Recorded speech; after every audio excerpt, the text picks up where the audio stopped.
to work in 1960. It's been clear for some time that a building that was envisaged as a self-sufficient island for public service broadcasting can't fulfil everything the BBC needs in today's media environment. Now that the UK is home to a thriving and phenomenally successful independent production sector, the Fortress Beeb mentality is rightly consigned to history. So faced with that, what should the BBC do? That was one of the issues I was faced with 3 years ago when I took over responsibility for BBC Property and Workplace. We could, of course, just have done the simple thing, focused on sorting out our own footprint, consolidating our White City presence in Media Village, selling Television Centre off to the highest bidder, and getting on with our lives. But we felt that was narrow. We felt that was not delivering what we should be doing in the area, and not delivering the right, not seizing the major opportunity we had to deliver the right environment for our staff, as well as for the community and the area we work in. So instead of that, we decided that what we should do is work with everyone on what we believe is potentially a historic regeneration project, ensuring that the end result has the capacity to deliver far more for all sides than the sum of its parts. We've long argued about the importance of spreading the BBC's economic benefits outside London, and that strategy is being implemented. But it's important to emphasise that it doesn't mean that the BBC is going to neglect London. Far from it. We remain fully committed to the capital, which will always be our biggest production base, as well, of course, as our headquarters. If 50% of our output will soon be made outside London, in Salford, Bristol, Cardiff, Glasgow, Belfast, then it follows, as night does day, that 50% of our output will still be made in London, by far the biggest production base we will have. The BBC's continued presence in White City will be a great force for creative good. Our main base here will remain the Media Village where you are today, which is a key location for television production, but also for our future media and technology. The iPlayer was invented just on this campus. We shall always be a big employer here, with some 6,000 to 7,000 people based on this campus. The plan is that White City will also remain our corporate headquarters, where the leadership of the BBC, including the Director General, is based just down the corridor in this building where you are today. It is our intention to sell Television Centre, but we hope that much of the building will live on in fresh ways as part of the new creative hub. The iconic listed building, we believe, could be a key component, the centrepiece indeed, of a new creative community in the area. Around a reinvigorated Television Centre could be a range of facilities for independent production companies, post-production, other media and arts organisations, perhaps the fashion industry built around Westfield and so on, and possibly performing groups. The possibilities, we believe, are endless.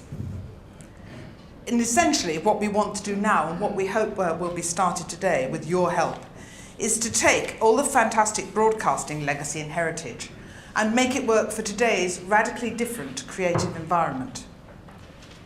Our vision is to turn this area into a global centre for London's creative industries, with the BBC at its heart, the BBC as its catalyst. In doing so, we will be shaping an entire creative community, replacing the creative buzz of Television Centre with the buzz of an entire neighbourhood.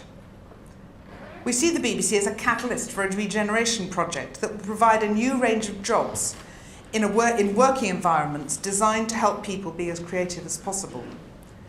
And of course that means not just people who work for the BBC, but all of our partners, all of the other media people who will be attracted to the area. This is where all our experience in being the catalyst for creative clusters in other parts of the UK is such a valuable asset. In Salford, Glasgow, Cardiff and Bristol, we are applying our stable investment through the licence fee, a privilege which we have and we're very conscious of in the current environment, to support sustainable production centres, each with specialist production skills and stimulating the creative economy across a wide region. The scale of the economic benefits that can be brought by this policy is beyond question. A recent report by Deloitte, published earlier this year, demonstrated that the impact the BBC is having on the creative economy throughout the country. They established that the economic benefits stretch far and wide, delivering real value to digital and creative businesses across the UK. Deloitte calculated the benefit of a stable licence fee worth to the BBC £3.3 billion per annum. Actually, it delivers twice that, £7.7 billion, in economic value, supporting jobs and creative industries around the country. So, 2 for 1. At least £2 of economic value for each £1 of the licence fee. In the independent sector alone, BBC spending directly generates £867 million of economic value, according to Deloitte. And Deloitte estimates that the wider benefits could take the total up to £1.4 billion. Our training leads to a benefit of £59 million each year of improved productivity in the creative economy. The new approach to collaborative, creative workplaces is a key feature of the latest developments, which are models for the kind of creative regeneration we envisage at White City.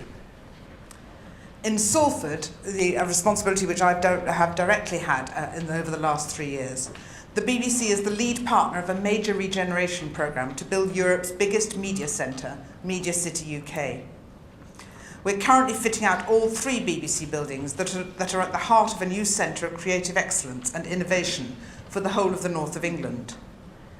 As well as relocating 1,500 jobs to Salford from next year, the BBC's presence should become a catalyst for the creation of a sustainable creative community in the private sector, with new jobs in everything from TV production to computer games design.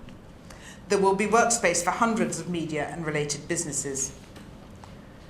Local and regional development agencies have estimated that up to 15,000 jobs could be created altogether, adding a net value of £1 billion to the economy of the north of England over the next few years as a result of this Media City development. By working with the local community and the developers of Media City, the BBC is a catalyst for change and regeneration that will bring new opportunities to talented individuals all over the region. Openness to audiences is another feature of the approach to how these new BBC centres work. The Pacific Quay site in Glasgow includes 650 square metres of public space. Inviting the community in and engaging with them is an integral part of the design. People are encouraged to come in and find out what is going on, to take part in free workshops that encourage experimentation and development, to create content and learn about producing and publishing digital media. We envisage expanding on this kind of thinking for the regeneration of White City. It's this capacity to be a catalyst for employment and creative industries and work for the wider benefit of the community that the BBC can bring to the table in getting the new creative cluster for London off the ground. The momentum is already building up, with a strong emphasis on innovation emerging here. BBC Research and Development, the team who were responsible for developing colour TV, digital radio and television broadcasting, and the BBC's internet service, have already been successfully relocated to White City from their historic home at Kingswood Warren in Surrey. Imperial College's acquisition of the old BBC Worldwide site in Wood Lane is a key development in this. We will complement each other's activities, just as the University of Salford's new higher education centre will complement the BBC's future media teams at Salford Quays. By using the power of the BBC brand and our property here, we can create an area which really works for the community too.